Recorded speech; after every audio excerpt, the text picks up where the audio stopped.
Hello, welcome to Widnes Rugby Chat episode 22. We're back after a bit of an Easter break. Pleased as always to be joined by Ian Cheveau, who's back on the infamous sofa. Just before we get started, I want to say thank you to Musical All Sorts, PD Law, Arnold, Gorse Financial Management and Dealer Jewellers for their ongoing sponsorship of the podcast. Please do share, like, subscribe, do all those various things. We've got an interview with Sam Wilde, which will come up later on in this show. Thanks to Adrian Jackson for that one. But me and Ian are going to chew the fat now. We've got plenty to talk about. Not seen you for a few weeks, Ian, so we'll start with the Dewsbury debacle. Well, not debacle, that's a bit unfair, but obviously the defeat to Dewsbury, first home defeat of the season, and a bad one. Yeah, very, very bad. Really poor performance. You know, it came to me as a bit of a surprise, really, a bit of a shock. You know, after that stunning victory over Leigh, you know, arguably Widnes' best game of the season. They played some fantastic rugby, scored some brilliant tries, and then we get to witness that. You know, it was very disappointing to say the least.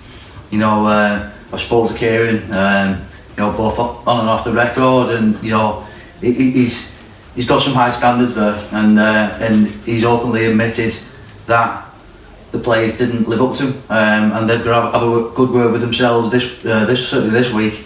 It's not a relegation battle with Swinton because we're too early in the season with that, but it's a big 4 points for me, because Widnes have got to get back on that horse, because what they produced last week was substandard. What do you think it was? Do you think it was complacency, maybe? I think they didn't get off to the brightest of starts. Let's face it. You know, the early try, Craven Simbin, obviously. Yeah, the Craven Simbin, and they really scored two good ones in that period of time. You know, things just wasn't firing. You know, the team wasn't executing as they did a few weeks ago. Things seemed a little bit flat. You know, Kieran after the match talked about junior rugby league tackling, and you know, geez, it was worse than that. You know, some of the players were really getting the shoulder in. There was no real contact, and you know, overall, you know, Dewsbury deservedly won the game. Widnes would argue that they're architects of their own downfall, because they've gifted Dewsbury some soft tries, some very, very soft tries. We had the try over, Owens tried to kick it through and it popped up for him, and then they went 60 metres, and then you had the third try, I think it was, where it was last tackle and all of a sudden the big forward found himself with a load of pitch to run into, and he just went for it and they scored off the back of that. You know, and those are things that, you know, you should really be able to avoid. But do you think, I mean, one noticeable thing was it seemed that Widnes were capable of scoring when they got close to Dewsbury's line, but just didn't get up there enough. I mean, certainly the second half, probably the first 10 minutes of the second half, Widnes were like camped on the line for large parts. Yeah. At half time, I thought Widnes were very lucky to go in 18-14, I think it was, and you know, they scored in the second half, and I thought that's the game done. Widnes still close. This could be, you know, 36 points this, but they just couldn't execute. They couldn't pull off the right pass, the killer ball. The tackling was still all over the shop. You know, it was very unlike the Widnes we've seen in the past few weeks. Yeah, because scoring points hasn't necessarily been an issue, has it? It hasn't. And we have got some good attacking players, let's not forget that. You know, but they all had a bad day at the office. You know, Danny Craven's had an excellent start to the season. Wasn't quite on the money at the weekend, and that goes with a lot of them. You know, anyone who's bought League Weekly this week, you know, the 4s and 5s in there from me, I think could have easily been 2s and 3s, but I would have thought that's a bit too harsh.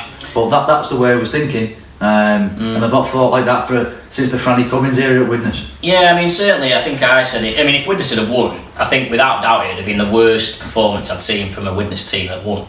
You know what I mean? And I think, you know, it certainly was as bad as any performance probably last season, which is saying something. I wanted to say, I've seen a few comments about interchanges and the use of interchanges, which are being quite interesting. Now, Harrison Hansen seemed to be struggling for large parts of the game, but I think he played the full. I think he might have even played the full match. Is that a case of they've simply not got the bodies available to do what? You know, it is almost Kieran Purtle trying to think. I mean, obviously, because there is a noticeable difference when Cale goes off. For instance, you can see there's a noticeable difference. The same when Johnston's not a hooker, you can see that noticeable difference. And is it a case of you're almost at the point where you've only probably got 13 or 14 that you want to play, and you're effectively just having to use the other 2 or 3 to give people rest where you can. Yeah, no, I totally agree with that. It's a case of the working mood and a Widnes, and it's been that way for a number of weeks. Of course, all teams get injuries, but Widnes are going through a little bit of a sticky patch, and when you're relying on your under 19s, players who are a little bit inexperienced, a little bit green around the edges, coming in, they haven't got that strength in depth, and we all know the reasons why. The start of the season, obviously administration come in, and we've had a couple of players leave for obvious reasons, which has been well documented. No need to go over that old ground, but the simple fact is they've not been able to get anybody in. I think that there's still a little bit of red tape around that from the RFL. Right. If they can get bodies in, Kieran Pert will welcome with open arms, because that rugby league club needs some fresh faces, and some of them younger lads just to, let's take him off the firing line. But at the moment, Kieran's got 18, 19 players, and that's what he's got to go with. Yeah, and you get the feeling that maybe Freeman was playing with.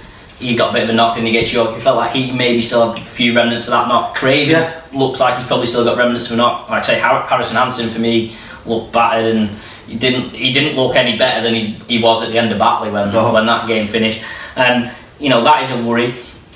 It's interesting about the RFL situation. We might be able to get some clarity on that at some point. But you'd have thought that Widnes could surely attract players on dual reg, or is it a case of dual reg isn't possible because Widnes are training full time? Do you think that's maybe a limitation? Yeah, I think that there's certainly an element to that, but it's my understanding, and there could be on the money, could be wrong on this, in terms of there's a little bit of red tape around the incoming and outgoings of the business. So whether the Rugby Football League are just waiting to see what happens with Widnes remains to be seen. It's like special measures or something like that. Yeah, of course. I think in Ofsted terms, do they have these monitoring visits where people come in to make sure everything's fine and dandy? And I've got no doubt that the clubs are in good hands. By the way, and I need to kind of caveat by saying that, because I know the people involved, as you do, and the good people, good business brains around him. Phil Finney, quite an astute person. It's a totally different look and feel about the club. So it's going in the right direction. It's just a case of this season for me, let's just keep hold of our status and plan for the future. Let's see the 2 and 3 year plans being executed. Because you look at, say, like Rochdale, for instance, at the weekend had Lewis Johnson and Danny Walker on dual reg and Warrington, and you could make a fairly sound argument that both of those would have got in the Widnes 17 on Sunday. Obviously, it's a bit disappointing. Lost 3 of the last 4 in the league. But it's more the teams that they've been losing against, isn't it? With all due respect to Batley, Dewsbury and York. Yeah. Though, I know York are high up there, but ultimately newly promoted. They've not got the strongest team on paper, and obviously Widnes hammered them in the cup game. Yeah. Is that what? How do you go from beating Bradford, Featherstone, Halifax relatively comfortably as well to then losing to those teams? It's a difficult question, but there was obviously that bit of euphoria, the giddiness of the administration when the club was saved. Everyone was on cloud 9, and that brings a huge deal of emotion into some of the players' performances, which we've seen, because they were comprehensive victories. Let's face it. But now things have died down a little bit. It's down to the nitty gritty. And I said on this programme, James, if you recall, going to the Batleys and playing the Dewsburys. That's where Widnes are going to be tested, and they've certainly been tested this season. Batley, it's a difficult place to go. We all know that from the old days in the NFP. But we should have got the job done again against Dewsbury. It was a slugfest. It was a low quality game, but Widnes, they should have won that game. Yeah. Even though they played so badly, they could have won the game. So it's not a moment where we've got to throw the baby out the bathwater here. For me, it's about the future. Going back to your previous question about loanees coming in and the dual reg, personally, I wouldn't go down that route. I know that sounds a bit strange considering we're low on bodies, but people want to see Widnes lads being brought through, and they're getting the game time. Like Sir Joe Lyons, for example. Maybe he wouldn't have game time if another 6 or 7 comes in from a Super League club. So it's got its pros and cons.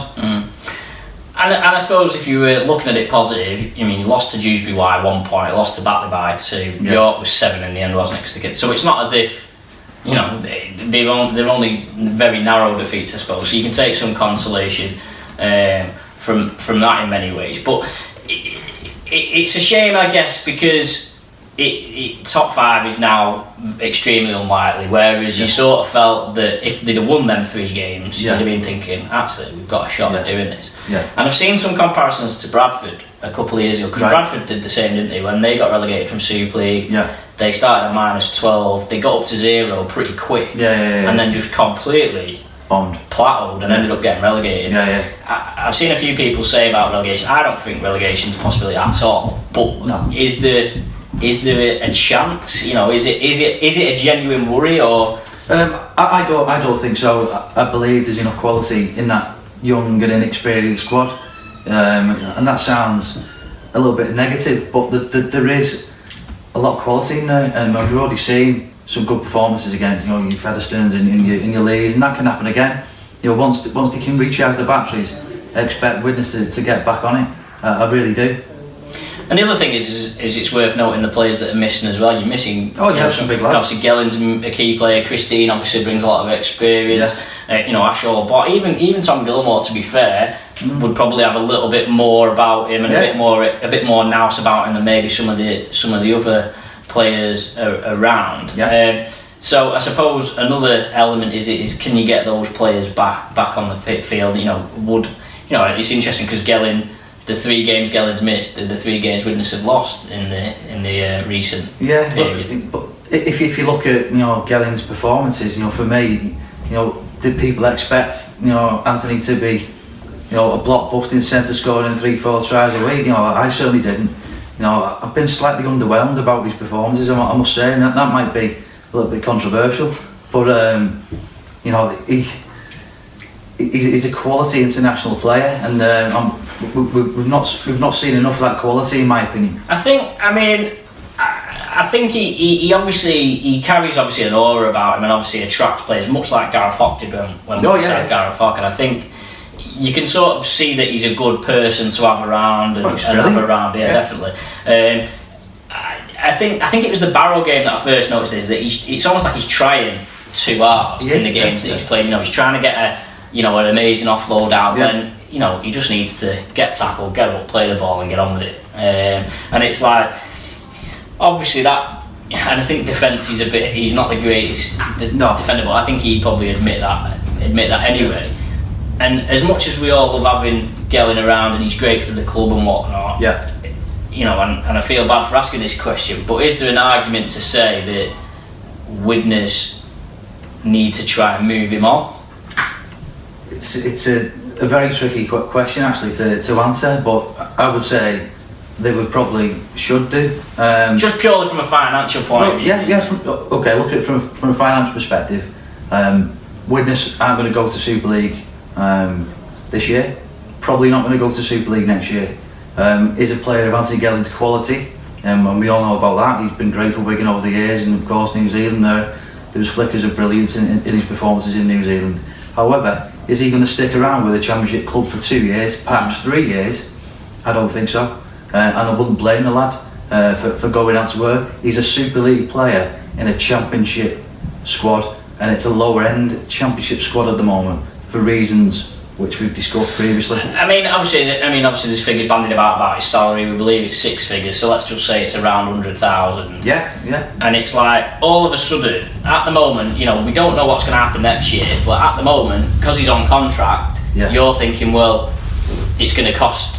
You've got 500 grand to pay Anthony Gellin.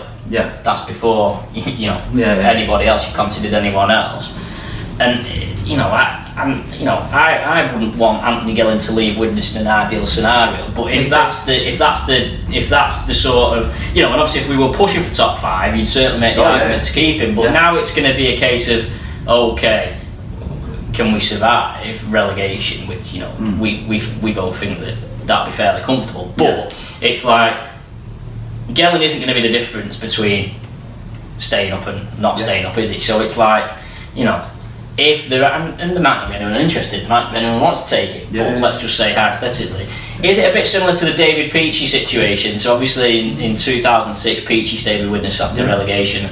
You know, Widnes got rid of, he went mid-season, didn't he? Yeah, he did. Under a bit of a cloud. But then Widnes brought in like Oliver Wilkes, Jordan James, Dennis Moran or something like that. And could you say that that's almost the situation? Not only is it about saving money, but it's also about freeing up money to bring in some, you know, I was saying this the other day, without knowing the respective salaries, could you make a case of, well, Inu, Tangata and Welling Albert, if you had them three still, your squad would be in better shape than just having, you know, that's it. I think it's all about the financials. You know, the bottom line is, you know, we want Widnes to be a sustainable club. We all want that. We don't want to see any of that nonsense which happened a few months ago. You know, and towards the back end of last season, it was absolutely silly. Going forward, we've got to be a sustainable, stable, secure club, and we do that by investing in the youngsters, bringing them through. And if it means we've got to take some tough calls and offload some players who are at the high end of the wage bill, then so be it, because no one player is bigger than the club. Yeah. And he's great, by the way, Gellin. I'd love him to stay for the rest of his career, but we've got to be realistic. He ain't going to do that. It's May the 1st. Obviously, the anti-tampering deadline's passed, and so off-contract players can sort to other clubs now. There's obviously still the question mark over will Widnes be full-time next year? You know, and do we think Widnes will be full-time, or? It's a difficult one. You know, only the people involved in the club will know the true answer to that. At the moment, you know, I would probably be edging my bets to say no, actually, because you look at the squad Widnes have got. You know, a very young squad. You know, these are guys who could slip back into part-time, no problem at all. You know, and the Hep Kales of these world and your full-time players who are on longer deals, perhaps they'd be doing the extra training. Believe me, if that was the case, because these guys are senior pros, the workaholics, and you know, they're well valued in the club. So I think there's a bit of mixing and matching what needs to be done. Yeah, I mean, a hybrid solution. I know a few non-league football teams are sort of looking at that, where they've got some players that are full time, and obviously they train in the day, and then obviously the full squad trains in the evenings. Because you know, the bulk of this Widnes team now is made up of academy players who have been full time forever. But I mean, obviously, without knowing the financials, you couldn't even make the argument. You might even be able to, if you keep a predominantly academy squad, you can probably you would imagine that they're on cheaper, they're on less wages than if you were to go out and recruit a full team from somewhere, I suppose. And you know, and certainly, I think Widnes have got some goals to have 20 homegrown players, coming through the ranks.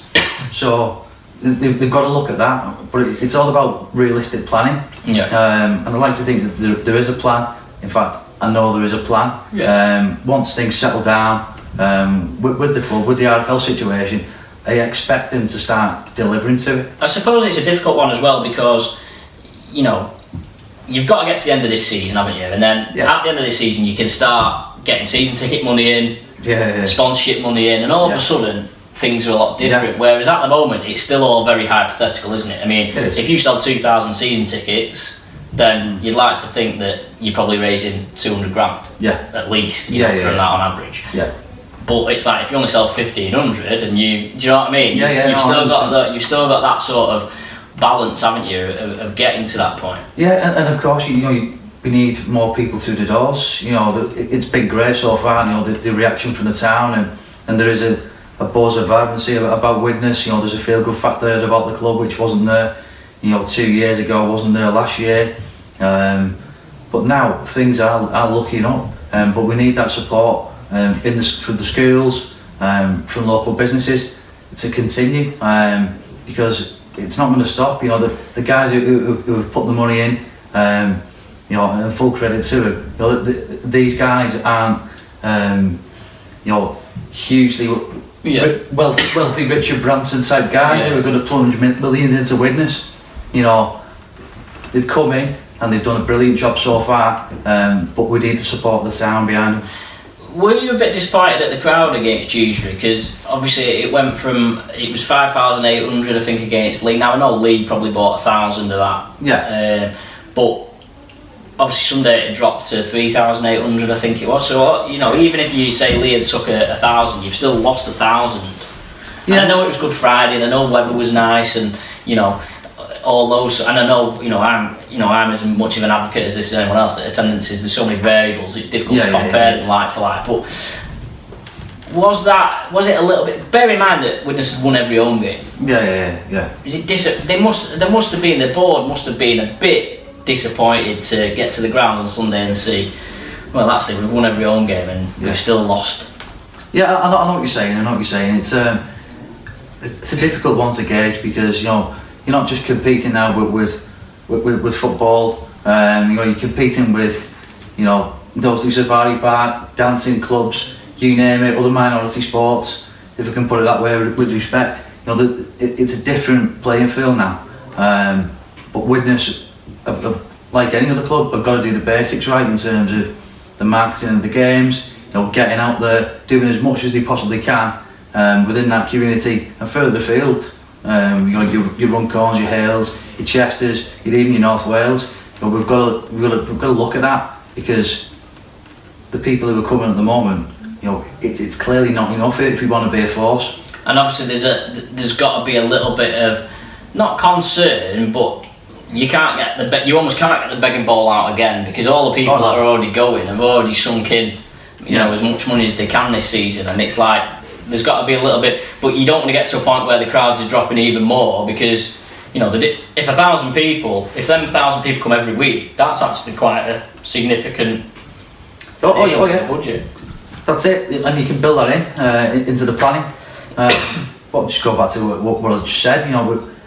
We've got to start looking at what are we doing. Is what we do in the moment not working? As a club, are we getting out there from a marketing perspective, or are we not? We've got some bigger games, with all due respect to Dewsbury, coming up, so I'd like to see that people that maybe thought, Dewsbury's going to be an easy 2 points, so let's not worry about that one. But in this level, as we've seen, Kieran said it himself, you've got to be on it every week.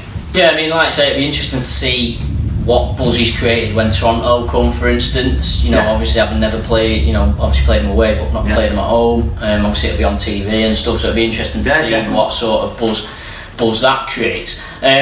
Looking ahead to this weekend then, so Swinton away. Now I suppose 2 or 3 weeks ago you'd have been thinking, well, routine victory, but all of a sudden there's doubt in your mind, isn't there? And you'd imagine there's doubt probably in the players' mind as well, and Swinton probably look at it and think, Swinton might fancy the chances, certainly on home ground. I think we can turn this full-time team over, and that will be the message from Stuart. He'll be saying to these lads, listen, we're only part-time here, but we can turn these lads over. They're no better than us. That'll be the message he'll be sending to him. But for me, Widnes do have the extra bit of quality. Widnes should have enough against Swinton, I should say. I'd be very disappointed if Swinton do a number on. It'd be disappointing, probably more so, if there wasn't a reaction from last week as well, wouldn't it? That reaction will definitely come, I believe. I've spoken to a couple of players and Kieran. I think they're really hurting and smarting from that poor performance. So we're going to see a different Widnes on Sunday. And it's needed, because we need to get two need to become four need to become 6, and so on and so forth. Yeah, I mean, like I say, the relegation debate. I think probably 10. You're probably not going to need many more than 10, 12 points. I don't think, looking at Rochdale and some of them teams. I think they're probably going to struggle to get up. Even 5 or 6 wins in total. I totally agree. There's a lot of adversity. For some of these lower ranked clubs, if I can call them that with respect. They've got some issues themselves.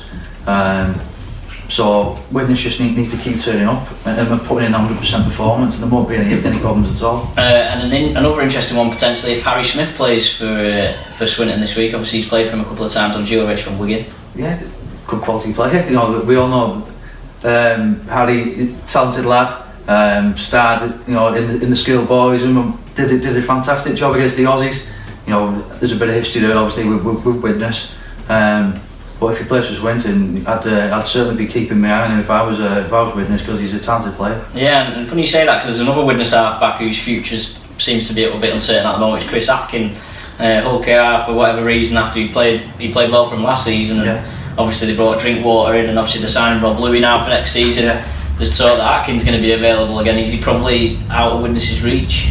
I'd say so at this point. I'd say so. I think Caden's probably going to look at going with what he's got for certainly for the next 12 months. There's Gilmore there, there's Craven, there's Lyons, there's, Jack Owens can play a little bit of 6 as well. I think we've got enough for what we need to do this year and a little bit of next year. If Atkin was to come to Widnes, that'd be a real fine signing. It's clear to me now, down at Craven Park, Tim Shears has made his mind up on him, so he'll be coming back. He'll be coming back this way. Brilliant. Ian, thanks as always for joining us. Please do leave your comments and your questions, and if you want Ian back, and we'll have a Q&A. I'm trying to get a live Q&A sorted. I think there's a bit of a fundraiser. So we'll get that started. Just before we leave, I've got an interview. Adrian Jackson sent us an interview with Sam Wilde, so we'll play this after I finished here. But thanks as always for watching, and see you next week. Sam Wilde, a close one thing against Dewsbury today, but guys just falling the wrong side of the scoreboard. Yeah, it's not good enough from us today, that at all. We were poor with the ball, and it's cost us. In any league, in any game, rugby, you can't cough up that much ball and go that many sets incomplete and expect to come out with a win. With that in mind, a frustrating afternoon? Definitely, yeah. Probably the most frustrating afternoon we've had. We've got a lot of hard work coming this week to fix it up. Dewsbury proving in this league, there's some good, tough teams out there. Yeah, definitely. It's the Championship's a tough league. We know that, and we need to be better. And that's us. We need to look after and respect the ball more. Got yourselves in the lead at half time, so obviously the mood must have been pretty high at that point. We were winning, but we weren't happy with how we were performing. We weren't reaching our goals in terms of completion, or we weren't doing the little 1%ers that you need to do to win a game and grind out a game. So just an all-round from minute one frustrating afternoon. What do you think the reason was for that?